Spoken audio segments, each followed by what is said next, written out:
This crowd rises to its feet. Vaccaro slammed it home. Garland left wing, 3-ball. Perfect! Garland went to the lane, lobbed to Mobley. Pow! And Allen blocked the shot at the rim. Pow! With the left hand and a foul. Welcome to the Chase Down Podcast, part of the Cavs Media family. I'm your host, Justin Roan. Support for this podcast is brought to you by Fubo TV. Watch over 100 channels of live sports and TV for half the cost of cable. There's no contract and no commitments. Try for free at FuboTV.com. The Cleveland Cavaliers are coming off back-to-back wins over the Boston Celtics and the New York Knicks. Carter Rodriguez, my co-host, we are going up the quad into the gymnasium. We are streaking. How you feeling, buddy? God, man, what a fun couple games. That felt like Boston. You had the luxury of watching the Boston game, knowing that we were going to win it. All the stress, and I kind of was like, oh, it's going to be a letdown game against New York, and that's fine. And then they put on the clamps, Justin. The clamps in the fourth quarter. Only allowed 15 points. A verifiable deluge of three-pointers to sink the New York Knicks. My God, man, are they fun? Even on a night where like JP was clearly still kind of grumpy during his post-game availability because of how the first three quarters went. It didn't matter. They just absolutely sunk them.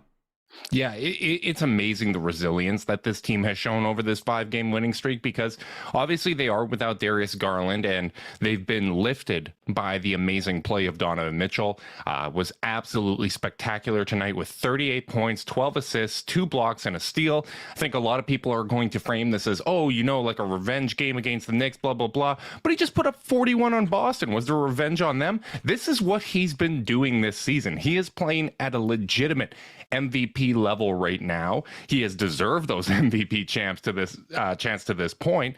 And, it's really, really encouraging when you look at this game. This is a night where Karis LeVert didn't shoot well at all. He got some assists, and I thought he played really good defense on Jalen Brunson in the first half, but didn't have his jumper. Cedi Osman, who has been a reliable contributor for them on the offensive end, had a cold shooting night. Didn't matter because you had Dean Wade, Kevin Love, and other guys step up. And it's just another really impressive team win in a start of the season where you look across the NBA and a lot of teams that have more continuity than the Cavs are having trouble kind of finding their groove and their footing to start the year. Yeah, man. Well, I think it's really cool. You mentioned that Karis, has a rough shooting game. Well, a bad one. He didn't make a single field goal coming off a 41-pointer. So, Karis giveth, Karis taketh away. But with that said, I thought it was so cool, Justin, that the team could close with Isaac Okoro, who has been marooned on the bench, with Dean Wade, who has often not been closing games because Cedi has been closing games, with Kevin Love over Jared Allen. And the lineup's no worse for the wear. It's so cool. Like, they have so many options. JB can pull so many levers. You watch just schematically, this Knicks team is a nightmare matchup against Kevin Love. Like, they have nothing for Kevin because that Donnie-Kevin two-man game. Okay, so you try to trap the ball handler. Kevin just slips and hits an open three. You try to hedge. You can't get back in time. Or Donovan just turns the corner. Kevin hits the three. You switch it. You have Julius Randle guarding Donovan Mitchell. Like, layup line. Like, they were able to get so many good looks with the personnel they have. I feel like this game, I was texting a buddy of mine, Ben, who's a big Knicks fan, and he said it felt like the Cavs played the first three quarters and then plugged the controller in the fourth quarter and decided just to end it. I feel like they so very much leveraged their talent advantage over the course of this game. Yeah, and I don't I agree with that. Like, I think the Cavs have shown over this stretch that they have another gear in the fourth quarter. I don't want to frame it, though, like they were kind of plain sloppy or half-ass for the first three quarters, because I thought the Knicks actually played a really good game. Like, the Cavs came out looking sharp to start this game. Mitchell was on point right off the bat. And the Knicks play a style of defense that I think we've seen give the Cavs troubles at times this season, where they play really aggressive on the perimeter. They have length. RJ Barrett, Jalen Brunson, all these guys play really well on the defensive end. And I thought they did a good job forcing the Cavs to get into their sets late in the shot clock. There were a lot of times where the ball did not cross the three-point arc until there was only about 8 seconds left in the shot clock, and we would have to kind of force up a shot in those situations. The offense would stagnate as a result of what the Knicks were doing, and the Knicks were turning all of those opportunities into fast breaks. They were pushing the pace. You could hear Thibs mic'd up the whole game screaming to push, push, push. And I thought they had a really, really good game plan, and they played a really high level game for the most part. But the Cavs in the fourth quarter, especially, like you look at Dean Wade, the job he did, well-deserved junkyard dog chain. I thought it might go to Kevin, but I love the inclusion of Wade. He had the second best plus minus for the Cavs on the night. And the guy with the best plus minus for the Cavs on the night at plus 24 was Isaac Okoro, who you look on the offensive end, and there were times where you could tell he was thinking. He had an extra pass to Kevin in the corner that I thought he could have taken that initial three. Still showing some hesitancy there. But he played one of the best defensive games of the year. I think his best game of the season, where he took Jalen Brunson out of the game and really made a valuable contribution on the defensive end. And that was the story for me. Brunson went 1 of 4 in the fourth quarter. Only got 1 3-point attempt up, 1 assist. I mean, just completely a non-factor. I mean, in fairness, not a single Knick was a factor in the fourth quarter. I just thought they put on the clamps so hard. And, I was digging some numbers after this game, and like, it's just crazy to me how much better this team gets after they have a half of seeing a team. You know, some of it you can credit to JB lighting them up at halftime, which he did against Orlando by all reports. But, you look at tonight, in the second half, they held Boston to 102 offensive rating, and the fourth quarter is 62. Against Boston in the second half, an 84 defensive rating, and the fourth quarter is 71.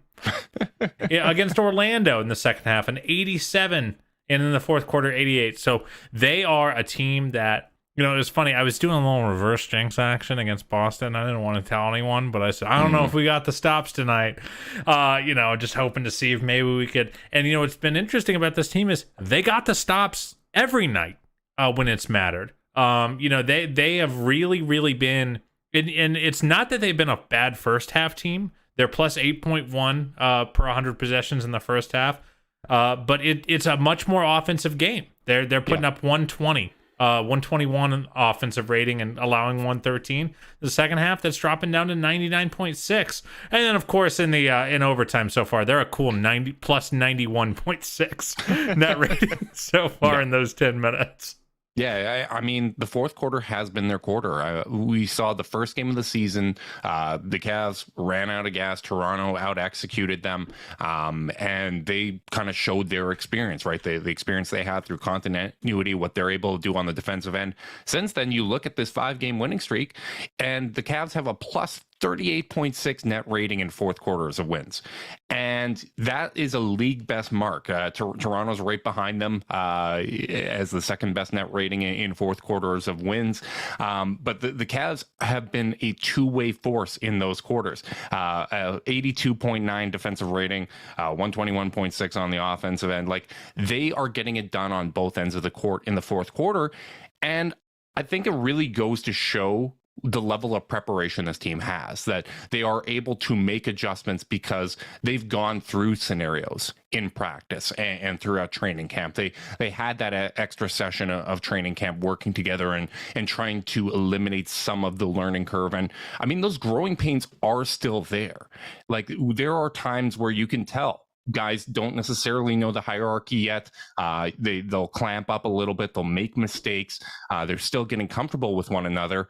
But when you have a leader on the court like Donovan Mitchell, when you have the backline defense of Jared Allen and Evan Mobley, when you have guys coming in off the bench like Dean Wade, Robin Lopez, Jetty, Raul Neto, that are all able to come in and contribute, that helps kind of turn those growing pains and those learning opportunities.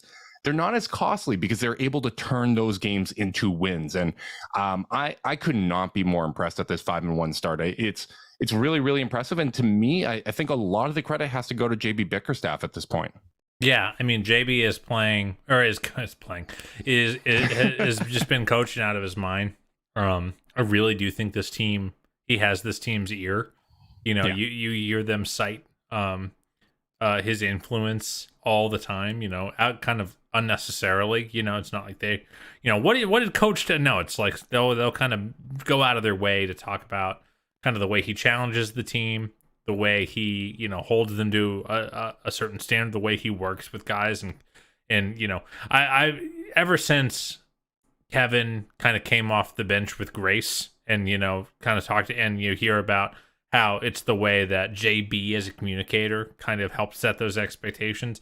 You just kind of get the impression that he is just the kind of guy that really understands what people care, you know, how to talk to people, how to challenge them, how to engage with them. Not, you know, I think so many times players, when you hear players coach, you almost think like a good hang, like a sycophant, you know, like, yeah, you guys are awesome, you know? But like, to me, like, you know, I think JB is a true players coach insofar as like, he kind of knows the measure of each of these dudes. And that really, really matters.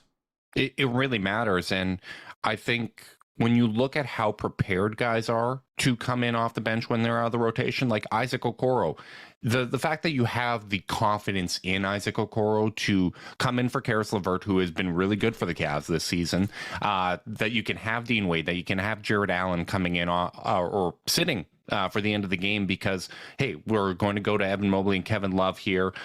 We're obviously going to go back to you at another opportunity, but just, you know, closing with whoever the hot hand is and having the confidence that, hey, the trust is there in the locker room. Everyone's willing to make the sacrifices for these wins.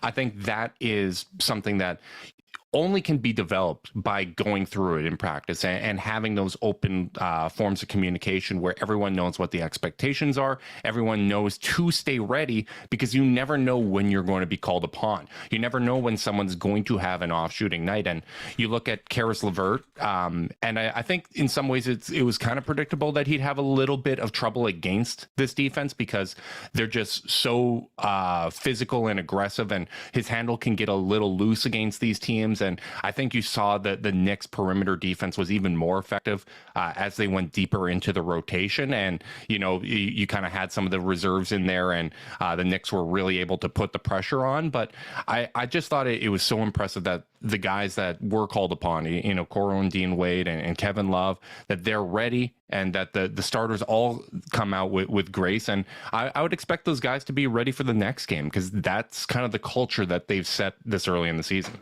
You're absolutely right. And, you know, but the whole thing doesn't work without the linchpin, right? You know, like, yeah, it's all well and good to swap out, you know, your peripheral players, your second, third, fourth, fifth men, when you know every freaking night you're gonna get a damn near 40 burger, Justin. Can we talk about Donnie and just how freaking good he is? Because, you know, when we had Tony Jones on, and I really recommend if you're, you know, if you're going through a bit of a pod drought and you're waiting on the next Chase Down episode and you didn't listen to Tony Jones come on the pod right after the trade and talk about what kind of player Donovan was, he laid it all out there for us. Like, he talked about what an elite player this guy was, but what, you know, really latched in my brain about what Tony said to us was Donovan was very unhappy with how he played last year. He thought he had a bad season, you know, for what he expects of himself. And I'll tell you what, this guy's playing like a guy who spent all summer pissed off at himself and pushing himself harder and harder. Yeah, No, it absolutely looks like that. I mean, he appears to be in fantastic shape. I know he always looks like he's in great shape, but this seems like another level. The explosive dunks he has, I don't know if I'm ever going to get used to it. Like there was one time where it looked like he was going up for a dunk and he ended up drawing a foul instead, but he hung in the air for like 3 seconds and changed his mind of what he was going to do. The spin move was incredible. The 3-point shooting, The catch and shoot, man. The first play in overtime against Boston, where he starts on the right wing, runs through 2 screens at least a half sprint, squares up and hits a 3 after having already played over 40 minutes. Like the conditioning, the foot, like the footwork, making sure that he constantly gives himself a shot to make the attempts he's taking. Like that, it's freak athleticism, but man, is it also conditioning. Man, is it also craft. Yeah, it absolutely is. And the 3-point shooting is remarkable. Like the fact that the Cavs got up 53 pointers tonight, that's the second most in a regular season game in franchise history. The record was set against the Zombie Raptors in that weird game after Christmas Day where I think they only had 1 rotation player and everyone else was replacement guys. So let's call this the most ever set against a real NBA team.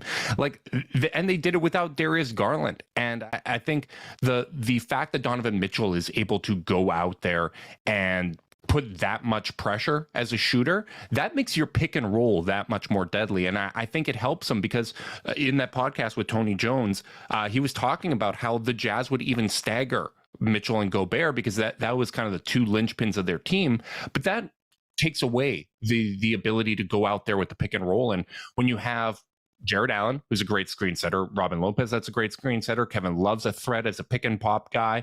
You have multiple playmakers. Like it really feels like Donovan Mitchell's offensive game has been unlocked in a lot of ways where he can get himself free. And it's not the same equal opportunity to the same extent that Utah had, where you have Bogdanovich, you have Ingles, you got Conley, and all these guys, and it's kind of like beautiful game stuff that Warriors fans even get upset about, where it's like, hey, let's just spam some Steph pick and roll, like let's spam these easy possessions because we can do the beautiful game stuff, but at the same time, take advantage of what your strengths are. And that seems to be something that JB Bickerstaff is really good at doing, is let's amplify what these guys do well. And it really does feel like another level of his game has been unlocked. And I'm really curious to see how this ends up looking once Darius Garland is back in the mix, which seems to be coming closer. It seems like we're inching towards there. There's reports that he's able to open his eye now. That's good. He was having non-contact practice today without the goggles on. In the junkyard dog picture with Dean, he had his glasses off. So good sign. There you go. We're looking for breadcrumbs at this point, Carter. Yes, we are. One thing I'll say about Donnie before we move on that I was thinking about watching the game was I think both of us were like, he might be our best player this year. No, he is. Yeah. If he's not, then we're winning the championship because this dude is unbelievable. No. This is honestly, this is another level of Donovan Mitchell that I don't think we've seen. Like it's the passing. I don't think the passing gets enough credit too, because he's been so explosive as a scorer. But like the 12 assists tonight against a good defensive team in the Knicks, like he was making beautiful reads to guys. And I'm just obviously you don't want him to have to do this every single night, but the fact that he is able to do this, and that the fact that he's able to kind of be the tide that rises all boats here, like it is incredible just how good he has been on the offensive end of the floor. And honestly, his defense has been really good too. Like I mentioned it, he's got 2 blocks and a steal tonight. He's really committed on that end of the court. And when we had that podcast with Tony Jones, like that was one of the things he talked about, which was, hey, he's got more support around him this year. Let's see if he's able to back up his word, because he was very honest about needing to improve on the defensive end, needing to improve his conditioning, improve and get back to that all-around game that he can bring to the table. And honestly, this was the gamble that the Cavs were making when they made the Donovan Mitchell trade. They were banking on the fact that they had enough depth to make a consolidation move and still have guys like LeVert, Dean, Jetty, maybe Windler at some point, and Okoro step up on the wing and fill in what they were losing. And they were also making a gamble that, hey, with more help around him, his efficiency can improve, because he had only had one season with league average efficiency prior to this year, and that he could improve on the defensive end. And so far, all of those things seem to be coming to fruition, which I wouldn't have expected when you don't even have Darius Garland in the lineup. So the potential of what this roster can be is getting to the point where it's getting really exciting. Like, Carter, does this feel like to you what we went through at the start of last season, where we were optimistic based on kind of where the consensus was on the team, but there was enough little signs where we're like, hey, this might be a little bit better than we even expected? I'm getting those vibes about this season already. Yeah, 100%. How could you not be getting those vibes right now? They are playing. It's funny. I don't even think they're playing like I think JB's been. Let's just say this. I think JB's been rightfully grumpy, at least half of the games so far this year. So, what's interesting is you talk about Donnie's defense. I don't think he played very good defense the first 3 quarters of this game. I think he was just okay. I think he was a little less locked in. But, it was a little more gambling than the locked in possession by possession. Yeah. And what I think really is important is, when you make a trade for a super duper star with a tenuous defensive reputation, you're kind of hoping and praying that you get 2016 Kyrie in the finals at minimum, where it's like, hey, you might not be a great defender every night or every quarter, and that's fine, but when it matters, when we need you to, can you help us get stops? And I think what we're seeing is Donovan can help us get stops. Now, it is interesting to think about the fact that, the defensive rating has still been awesome, but, they're playing huge again. They're playing Dean at the 3 again. So, maybe I do think the burden is lower on him in these lineups than it will be when he's, sharing 24 minutes a game minimum on the floor with Darius. But also the offense should be so much better too that it's hard to nitpick. So, I do think we have more to learn, I guess, on that front.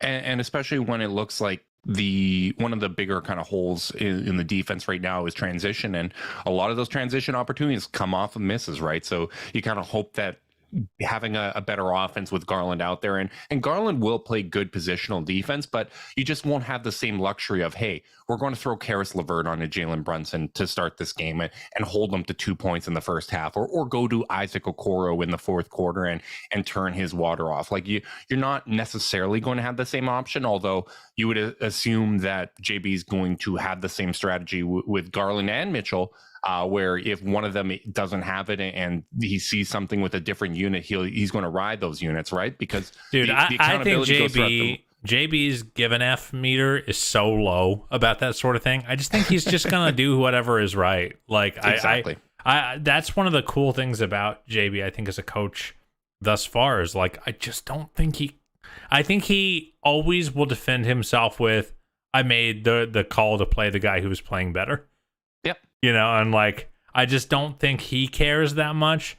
I do think that's where a guy like Darius is going to be such an important leader, because he's been such a selfless player that, you hope that we have our Tim Duncan, our Steph Curry on this team, that, you just got someone who, holds himself to such a great standard that it empowers the coach and organization just to do what's right all the time instead of catering to them. And I think the Cavs are firmly in that zone right now. Now, will they be, in the long term? That, we'll see. But right now, I think JB is super empowered to do whatever he wants. Yeah.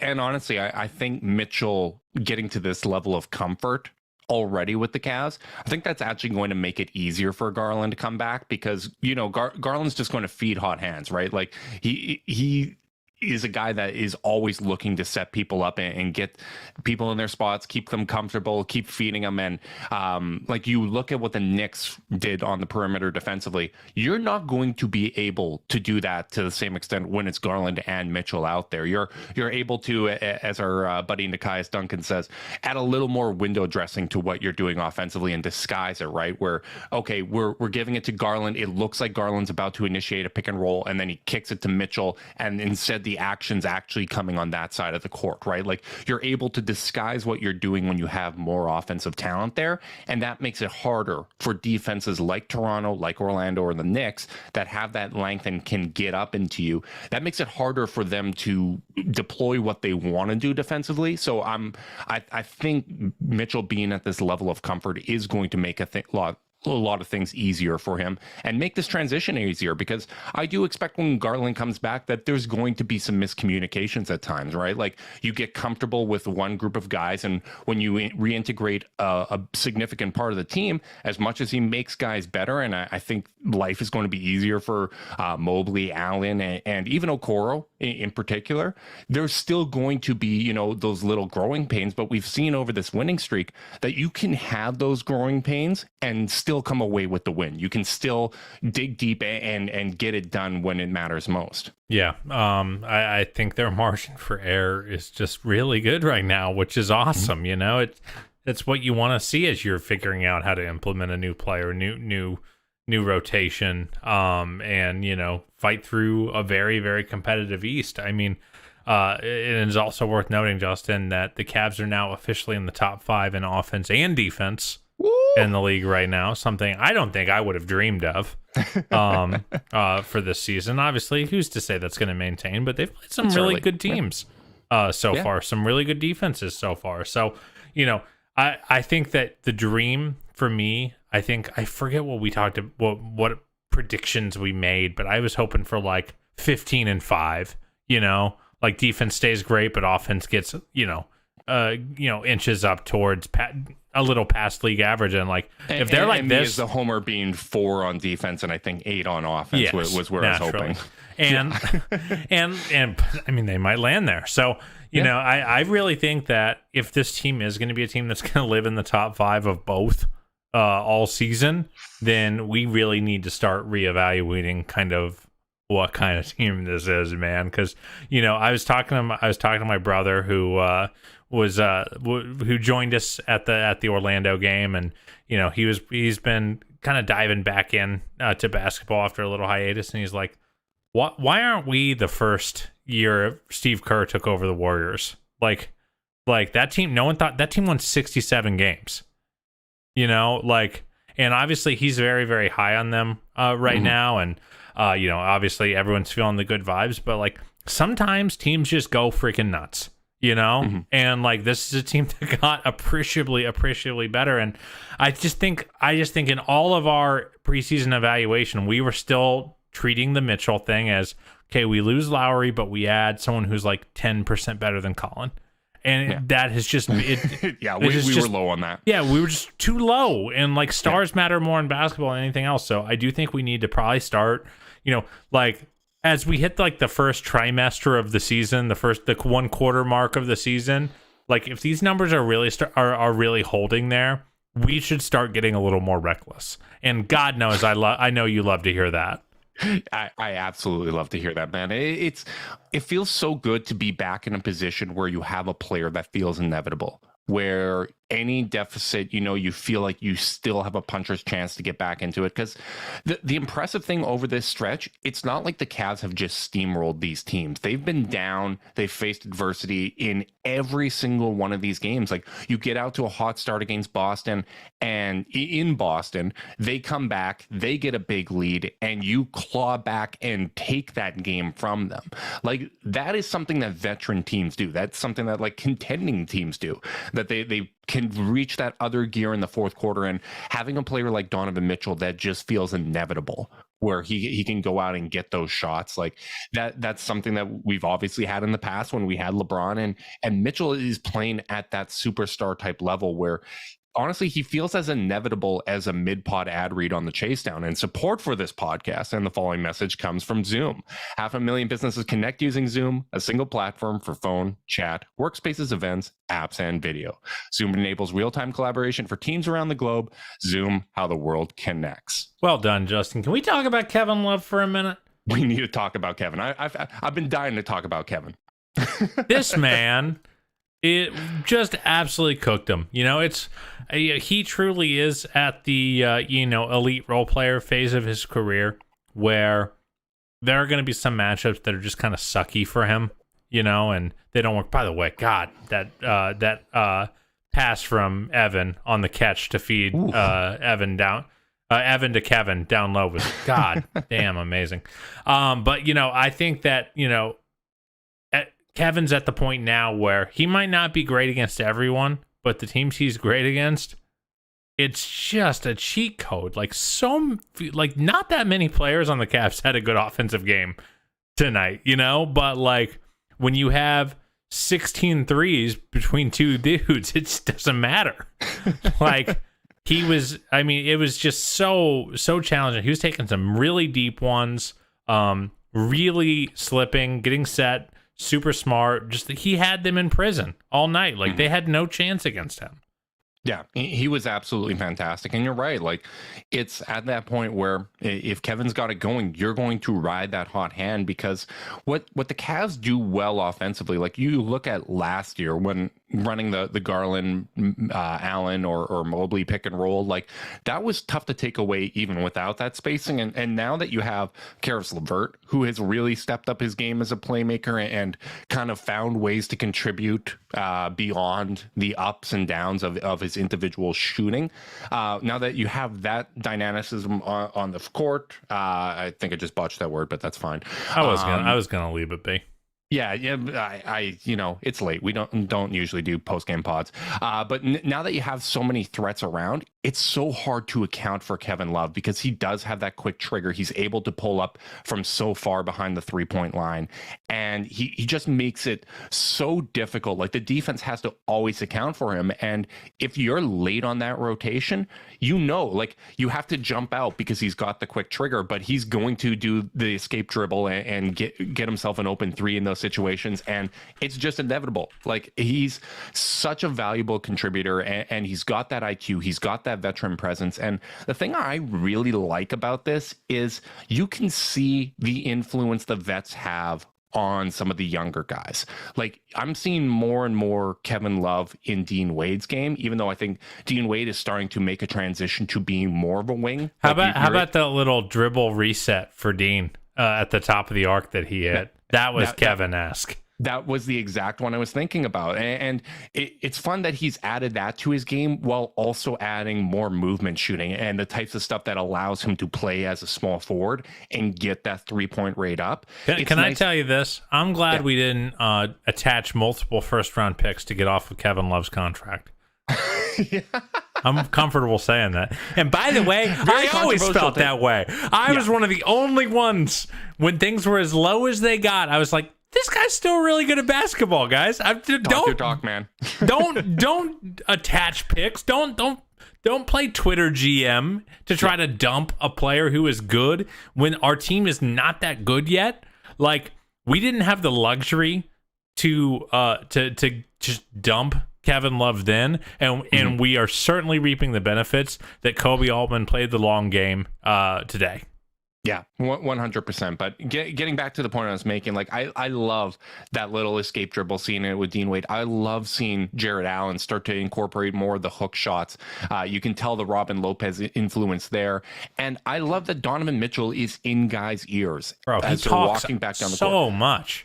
He talks so much, and I can't help but feel having someone like that is going to benefit having it's going to benefit Darius. It's going to benefit all of these guys. You got Ricky Rubio. You get all these guys, they're talking on the bench. They're talking as they're moving up and down the court. If there was a mistake, it's not a bunch of kind of eye rolling and throwing up their arms.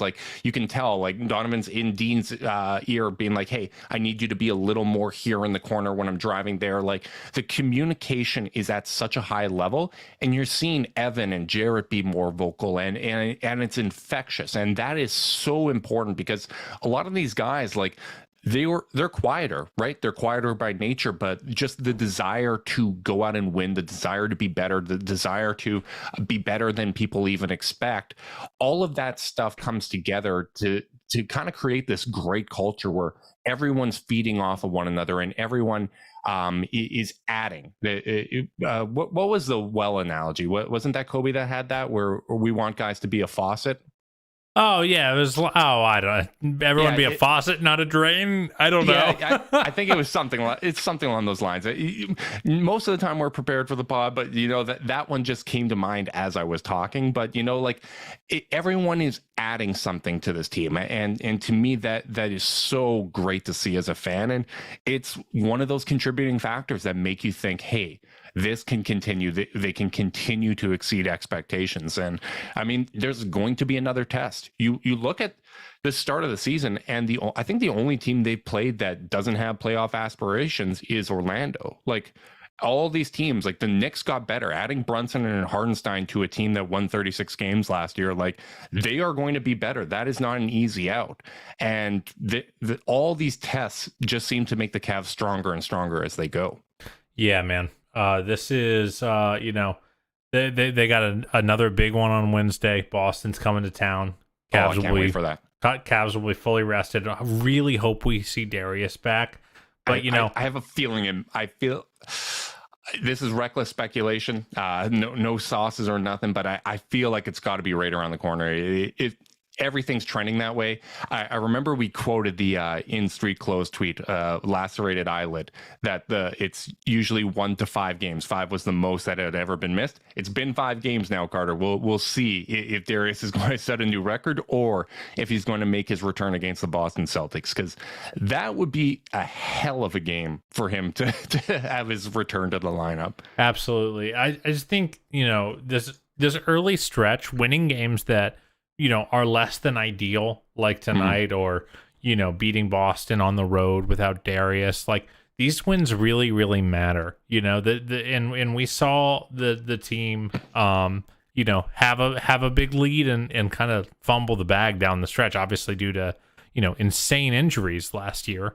Yeah. But while Miami is scuttling, while Philly is struggling, while Chicago is struggling, while Toronto is on a little bit of a downswing, get yourself a pad.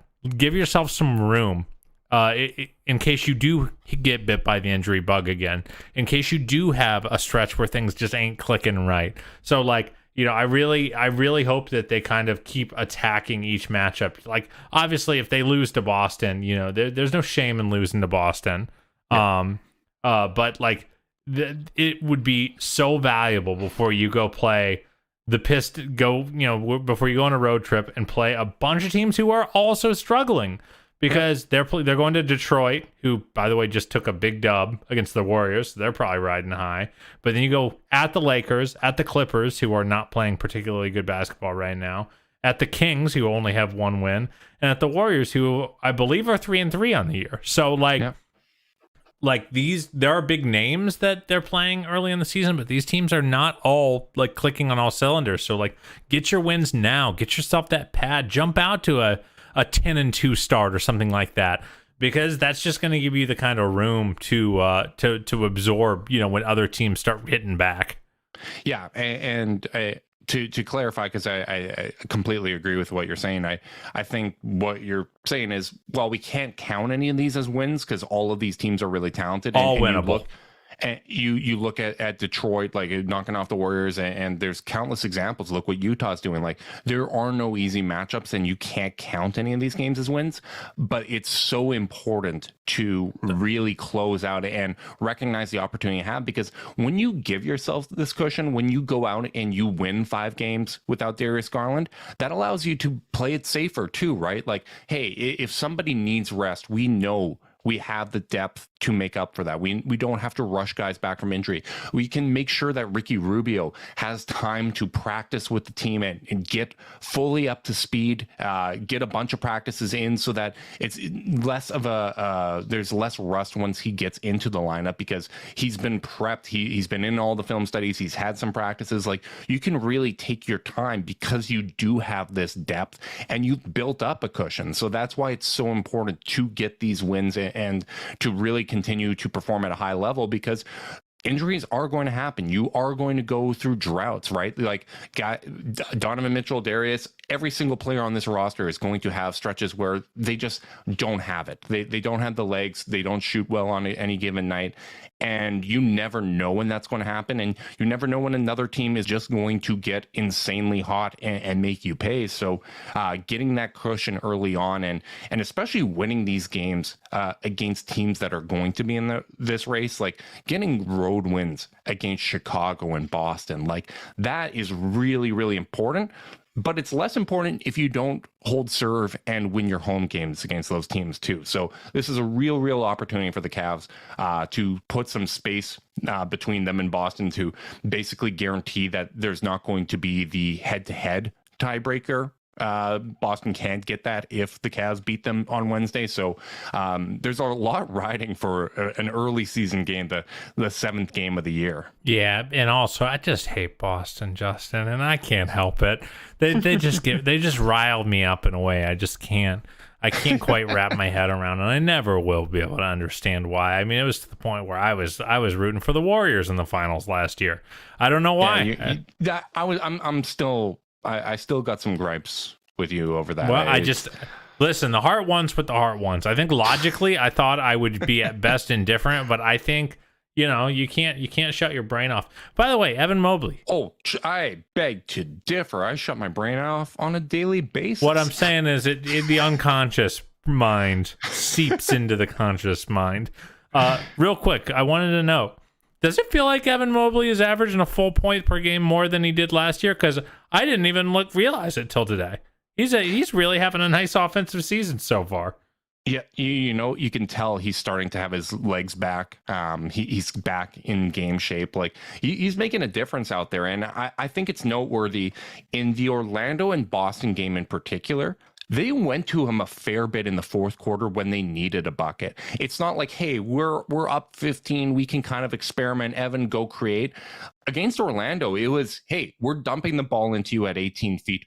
Go create for us. We need a bucket. And I think he had 7 points in the fourth quarter against Boston as well, had an assist and kind of acted as that offensive hub. Like, he is making plays when it really matters. And the defense was back on point tonight against the Knicks. Like had a block and a steal. He's had at least one block and steal in every game over this winning streak. He's out there. The field goal percentage is up. I think I kind of jinxed him on the free throws heading into those Orlando and Boston games, but he made all of his free throws against the Knicks. Evan Mobley has been really, really good, and you're starting to see all of those flashes that he's added to his game. That he still needs to be stronger with the ball. I'd like to see the rebounding be a little more consistent. He can get bumped off his spots, but you can tell he's a more fluid offensive player than he was in the past. Yeah, and I think if you have a gripe, it's the boards so far and the fouling. It's been a little bit more than it has been in the past. Yeah, but I do think that we are seeing growth there, and it's just really exciting, man. How about this team? How about the vibes, man? We got 400 people hanging out with us live on YouTube, which is crazy. I think it might be a Chase Down record outside of Media Day. So thank you guys so much for listening in. This is awesome, and I think it's very representative of the vibes, Justin. It absolutely is, and I think this is also just a good time to just thank everyone. We went on our trip to Cleveland in this last week, and it was just everyone that either came out to the meetups, that talked to us when we were out on the street and whatnot. It really means a lot. We would have got to it sooner, but I don't like to be self-indulgent at the top of the podcast. I like being self-indulgent later on, but honestly, it really, really meant a lot. Big shout out to the Cavs for making making it all possible as well. Continue to love what They we've take been able good to care create. of us. And thank you to Kaylee. Kaylee was a great podcast, man. Kaylee was a great guest. I was going to say, I apologize that we didn't get an audio version of that podcast up. It's only because I'm unprofessional. Yeah, and I was traveling, but anytime you have kind of a regular season lull in the podcasting, I want to at least get the apology up. We will be back to doing 2 pods a week this week. We'll be going again on Tuesday as well. But massive thanks to you guys, and I love where the vibes are at right now. The Chase Down family has been great. Carter, before we go, I just feel like we haven't talked enough Dean Wade. Yeah, Because- let's let Dean be the hammer segment, because this man has been playing some really good basketball for us. I mean, the second half against Boston put the clamps on Tatum down the stretch. Mhm. I think that the 3-pointer has looked every bit as fluid as that first preseason game foretold. Even when he's still going to have very low volume games every now and again. But I think he's getting to the point now as a shooter where he is starting to impact that gravity. And I just think he's just been everything the Cavs have ever needed him to be, literally he's never once let them down. And I think, he's really earning his keep in the starting lineup. He really is. And he's shown enough, like when you go out and you make an offseason move, like adding Donovan Mitchell, it feels so great when they come in and automatically make you look smart as a franchise. And Dean Wade signing a 3-year extension prior to the season. And then he comes in, he's playing 25 minutes a night, averaging just under 11 points, shooting almost 66% from the field and 63% from 3. He's increased his attempts. Hitting threes from all parts of the arc too, man. It's not just one wing that you can keep him there. He's hitting movement threes. He's hitting catch and shoot threes. He's pumping, driving, and then kicking back out to generate threes. Man. He's been great, and he's looking more mobile. Like, he actually looks more mobile on the offensive end than the defensive end. Like, I think the lateral quickness, it's starting to come back a little more as he gets his conditioning, but it doesn't seem quite yet to be where it was last season, because I think he was really good. But his help defense and rim protection has been significant. Like, I think that really mattered. Like, when you're going Evan and Kevin Love out there on the offensive end of the court to close out this game, having Dean Wade that can rotate as a help defender is really significant. Like, he basically played power forward at times on the defensive end of the court, and his movement shooting is so much better.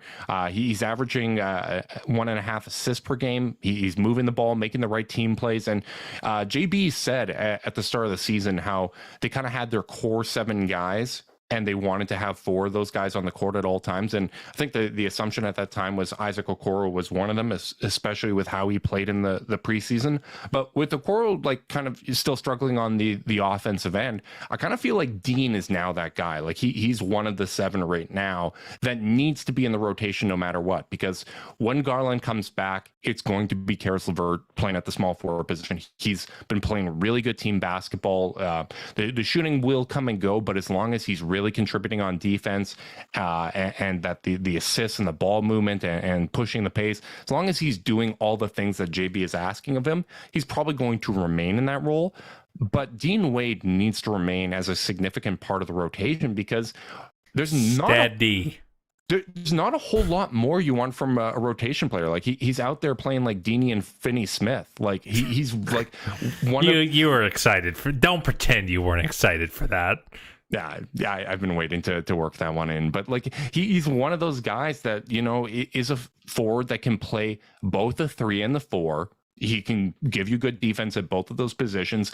He gives you the spacing and the shooting you want. Like, this is exactly what the Cavs wanted. And when they want to go to the tall ball lineup and replicate what they were able to do with Lauri Markkanen, Dean Wade playing like this allows them to do that. And I just look at that 3-year extension that they gave him at the start of the year, and especially when all those other deals came in, man, like, it looks like a steal. And this is a guy that you want to have around. Like, he just completes so many different lineups, and that is such a luxury to have. And again, it's the the internal growth of the player development that you see with guys like Dean Wade that allows you to find value in the margins.